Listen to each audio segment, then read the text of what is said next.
भिवंडी में कांग्रेस पार्टी वहां अपने बलबूते पे लड़ी, विदाउट अलायंस हम वहां पर चुनाव को सामने गए और चुनाव के जब नतीजे आए तो 30 काउंसिलर जो है कांग्रेस के आए, सिंगल लार्जेस्ट पार्टी कांग्रेस उभर के आई, मगर उसके बावजूद 16 नगर सेवक हमें बहुमत के लिए कम मिले, जो मैजिक फिगर थी उसलिए 16 का संख्या कम थी।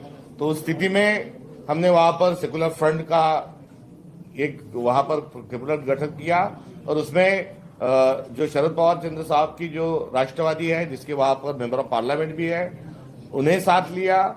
हमने समाजवादी को भी साथ लेने की कोशिश की, मगर वो सफल रूप से नहीं हो पाए।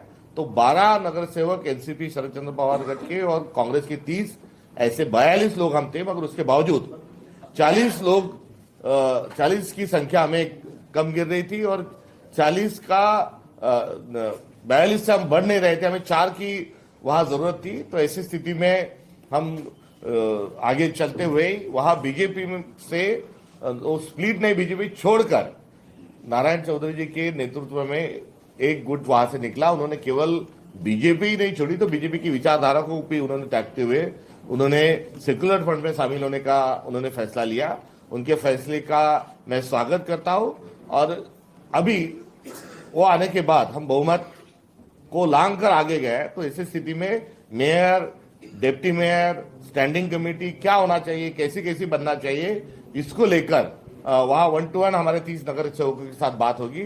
वहां जो बाहर से जो लोग आए, जो नए से हमारे साथ जो आए, उनके साथ भी चर्चा होगी। वहां के मेंबर ऑफ पार्लियामेंट जो है उनकी चर्चा करके ये तमाम 3 चीजों का और आने वाले 5 साल का वहां अंडरस्टैंडिंग हम तय करेंगे।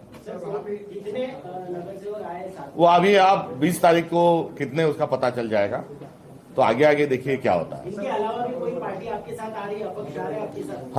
हम जैसे ही अभी बहुमत हमने लांग लिया है, तो और भी लोग, ज्यादा लोग जो है वो आने की जरूर वहां पर गुंजाइश है। और ऐसे कुछ लोग आते हैं कांग्रेस का के नेतृत्व में ये फ्रंट बना हुआ है, तो हम आइडियोलॉजिकल लेवल पर नॉट निगोशिएबल है।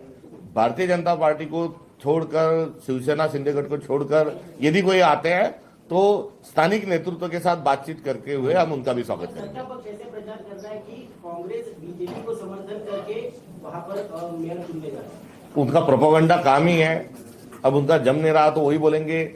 जो भाजपा को छोड़कर जो लोग आए वो आज यहाँ पर मिलने आए, वो बातचीत कर रहे हैं।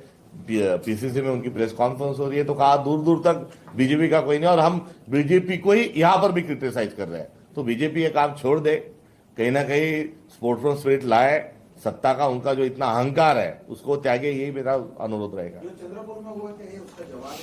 चंद्रपुर में जवाब देना था तो हम भिवंडी में क्यों देंगे, क्योंकि मेरे अंगने में तुम्हारा क्या काम है, ऐसा वाला मामला है वहां पर। क्योंकि भिवंडी का मामला पूरा अलग है। वहां यूबीटी के साथ हमारा जो भी था वो यूबीटी के साथ था, तो यूबीटी ने हमें वोट चंद्रपुर में दिया नहीं। बदला ही लेना होता तो हम परभनी में दे देते, क्योंकि परभनी में हमारे 12 थे और उनके 24 थे। तो हमारा सपोर्ट बीजेपी को, बीजेपी शिवसेना को हमारा जो सपोर्ट है वो सपोर्ट हमारा वहां जरूरी था। तो भले ही चंद्रपुर ने यूबीटी में हमको वोटिंग किया नहीं, मगर उसके बावजूद हमारी तो मोहब्बत की दुकान है, बदले की दुकान नहीं। तो हमने हमारा भारतीय जनता पार्टी को दूर रखने के लिए हमारे 12 लोगों ने परभणी में यूबीटी को वोटिंग किया। चंद्रपुरात बदला घेण्याचं कारणच नाही। आम्ही काँग्रेसवाले जे आहोत ते मोहब्बत की दुकानवाले आहोत, बदला दूर दूरपर्यंत नाही। चंद्रपूरचा बदला हा घेण्याची संधी जी आहे ही परभणीत होती, मात्र परभणीमध्ये आम्ही उभाटाला मतदान केलं। त्यामुळे दोन्ही ठिकाणी उभाटा हा समकक्ष पातळीवर होता। भिवंडीमध्ये उभाटाच्या अनुषंगाने इथे कुठलाही नाही। बीजेपी आम्हाला परभणीतही चालत नव्हती, बीजेपी आम्हाला चंद्रपूरमध्येही चालत नाही आणि बीजेपी आम्हाला भिवंडीमध्येही चालत नाही। बीजेपी का एक गुट शिंदे सेना के पास भी गया था मिलने के लिए, क्या आपको लगता है 24 घंटे भी बाकी है, खेल पलट सकता है? नहीं, कोई अभी पलट नहीं सकता। अभी जो है वो है। अभी आप दिल थाम के बैठो, 20 तारीख का इंतजार है।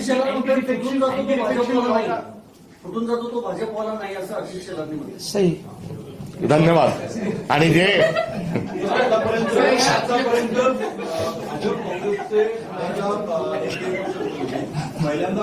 अरे दूसरा क्या एक्चुअली देखो, आप जो डिस्कस कर रहे हैं, चर्चा कर रहे हैं, और हम जो यहाँ पे है और जो सकपाल साहब बता रहे हैं, ये प्रैक्टिकली है।